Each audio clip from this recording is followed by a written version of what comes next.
Assalomu alaykum. Bugungi darsimizning mavzusi Microsoft Office Word va Excel dasturlarida rasm va diagrammalar bilan ishlash, ya'ni bular diagrammalarni joylashtirish mavzusini o'tamiz. Bu mavzuyimizda bizlar Microsoft Office Word dasturida rasmlarni qanday qilib joylashtirish va diagrammalar, Excel dasturida diagrammalarni qo'yishni tushuntirib o'tamiz. Ya'ni diagramma so'zining ma'nosi bizlarda chizma, shakl, rasm degan so'zlardan olingan bo'lib, bu aynan muayyan miqdorlar orasidagi bog'lanishni grafik ko'rinishda ifodalashdan iborat bo'ladi. Rasm va diagrammalarning ahamiyati bizlarda hozirgi kunda raqamli axborot texnologiyalari rivojlangan paytda biz aynan o'sha rasmlar va diagrammalar ko'rinishida ko'p narsalarni biz bir-biriga bog'lab, ularni orasidagi farqlarni ko'rishimiz mumkin bo'ladi. Odam miyasi matndan ko'ra rasm va grafiklarni tezroq idrok qiladi.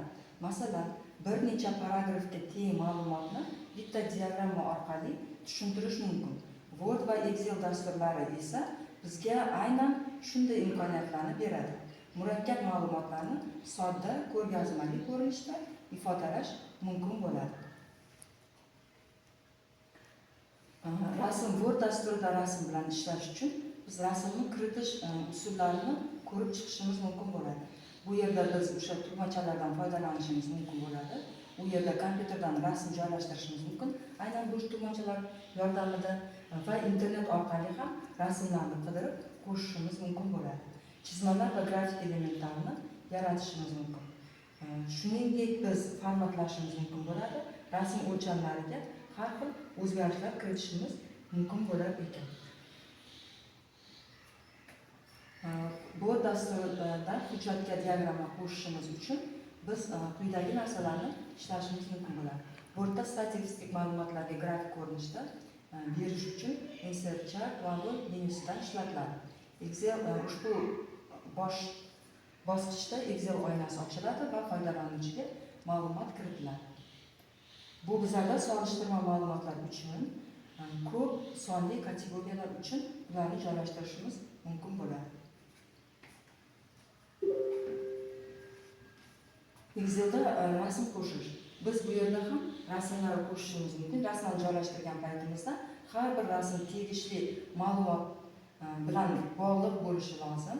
Jadvaldagi rasm mos o'lchamlarda bo'lishi kerak. Ustun va satrlarni yopib yubormasligi kerak. Ya'ni biz aynan o'sha joylashtiradigan aniq rasmimizni joylashtiradigan joyi aniq ko'rsatishimiz kerak bo'ladi. Excel hujayralarga esa mana bu bog'langan qilib turib rasmni kiritish tavsiya etiladi. Excel dasturida diagramma bilan ishlash uchun biz ma'lumotlarni tanlashimiz kerak bo'ladi. Ya'ni jadvaldagi ma'lumotlarni belgilashimiz kerak, moslashtirishimiz kerak o'sha joyiga qanaqa ko'rinishda ekanligini va o'sha joyini belgilab, aniq joyini ko'rsatishimiz kerak bo'ladi. Diagrammalar turlarini tanlab, biz diagrammani shunday unga kiritishimiz mumkin bo'ladi. Va avtomatik yaratishda esa Excel avtomatik tarzda diagrammani yaratib beradi. Word hujjatiga rasm joylashtirish, hujjatda diagramma joylashtirish va Excelda diagramma joylashtirishlar mana bu ko'rinishda bo'ladi va bularni biz amaliy mashg'ulotlar orqali ko'rib chiqishimiz mumkin bo'ladi.